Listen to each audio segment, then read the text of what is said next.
IBC Mangai viewers எல்லாருக்கும் அன்பான வணக்கங்கள். இன்னைக்கு நம்ம வீடியோல எதை பத்தி பார்க்க போறோம் அப்படின்னா ஃபேஸை பளபளன்னு வச்சுக்கிற மாதிரி நைட் கிரீம் எப்படி செய்யறது, அதுவும் நேச்சுரல் இன்கிரீடியன்ஸை வச்சு அப்படிங்கறத தான் பார்க்க போறோம். ஃபர்ஸ்ட் நம்ம பார்க்க போற கிரீம் என்னன்னா அவகேடோ, அதுக்கப்புறம் தயிர் கலந்து செய்ய போற கிரீம். இதுக்கு என்ன தேவைன்னா ஒரு அவகேடோவும் தயிர் ஒரு அரை கப்பும் தேவை. அவகேடோவை நல்லா கட் பண்ணி ஒரு பேஸ்ட் மாதிரி வச்சுட்டு அதுக்கப்புறமா அந்த பேஸ்டோட தயிரை கலந்து வச்சிடலாம். இது நம்ம 2 நாளுக்கு யூஸ் பண்ணலாம். ஃப்ரிட்ஜ்ல பத்திரமா வச்சுக்கலாம். இந்த பேஸ்ட் நம்ம ஃபேஸ்ல இருக்கிற எல்லா டெட் செல்ஸையும் நீக்கிட்டு ரொம்ப பளபளன்னு ஆக்கிடும். அதுக்கப்புறம் ஆப்பிள் கிரீம். இந்த ஆப்பிள் கிரீம் எப்படி செய்யணும் அப்படின்னா ஆப்பிள் நல்லா பீல் பண்ணி எடுத்து கட் பண்ணி வச்சுக்கணும். அதோட ஆலிவ் ஆயில ஆட் பண்ணி நல்லா பேஸ்ட் மாதிரி அரைச்சு வச்சுக்கணும். இந்த அரைச்ச கலவையை கம்மியான சூட்ல வச்சு கொஞ்சம் சூடு பண்ணணும். சூடு ஆறுனதுக்கு அப்புறமா ரோஸ் வாட்டர் கலந்துட்டா இந்த பேஸ்ட் ரெடி. இதை டெய்லி நைட்ல நம்ம ஃபேஸ்ல போட்டுட்டு படுத்தோம் அப்படின்னா இந்த கிரீம் நம்ம ஃபேஸ் ரொம்பவே பளபளப்பா வச்சுக்கும். நெக்ஸ்ட் பார்க்க போற ஃபேஸ் கிரீம் என்ன அப்படின்னா kho kho butter. Kho kho butter 2 teaspoon எடுத்துக்கணும். ஆலிவ் ஆயில் 1 டீஸ்பூன், தேங்காய் எண்ணெய் 1 டீஸ்பூன்.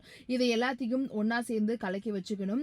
இந்த கலவையை காற்று புகாத மாதிரி ஒரு பாட்டில போட்டு வச்சுக்கிட்டு டெய்லி நைட் நம்ம ஃபேஸ்ல போட்டுக்கலாம். இந்த கிரீம் நமக்கு ரொம்பவே யூஸ்ஃபுல்லா இருக்கும். ஃபேஸை பத்திரமா பார்த்துக்கும். எந்த ஒரு அலர்ஜியும் இல்லாம வர்றதுக்கு இந்த கிரீம் நமக்கு யூஸ்ஃபுல்லா இருக்கும். அடுத்து பார்க்க போறது ஆரஞ்சு தோல் கிரீம். இது எப்படி பண்ணணும் அப்படின்னா ஆரஞ்சோட தோல் 3 கப் எடுத்துக்கலாம். Orange oil 3 teaspoon, petroleum jelly 2 teaspoon, அதுக்கப்புறம் கிளிசரின் 2 டீஸ்பூன். இது எல்லாத்தையும் நல்லா அரைச்சு ஒரு பேஸ்ட் மாதிரி எடுத்துக்கணும். இந்த பேஸ்டையும் நம்ம டெய்லி நைட் ஃபேஸ்ல போட்டுட்டு அதுக்கப்புறமா மார்னிங் எழுந்து வாஷ் பண்ணிடலாம். இது நம்ம ஃபேஸை ரொம்ப பளபளன்னு வச்சுக்கிறது மட்டும் இல்லாம கரும்புள்ளிகள் இருக்கிறத கொஞ்சம் கொஞ்சமா போக்கிடும். இது எல்லாத்தையும் நீங்க ட்ரை பண்ணி பார்த்துட்டு இதோட ரிசல்ட் எப்படி இருக்கு அப்படிங்கறத கமெண்ட் செக்ஷன்ல ரிவீல் பண்ணுங்க. இந்த மாதிரியான விஷயம்லாம் தெரிஞ்சுக்கணும் அப்படின்னா IBC மங்கையை சப்ஸ்கிரைப் பண்ணுங்க. இதெல்லாம் நம்ம வந்து ஃபாலோ பண்ணணும். It's not about remedy. இது வந்து மாத்திரை கிடையாது. ஒரு இத்தனை நாள் சாப்பிட்டாதான் அந்த மாதிரி. நம்மளுக்கு வந்து பொறுமை வேணும். இதெல்லாம் ஃபாலோ பண்ணி பொறுமையா இருந்தா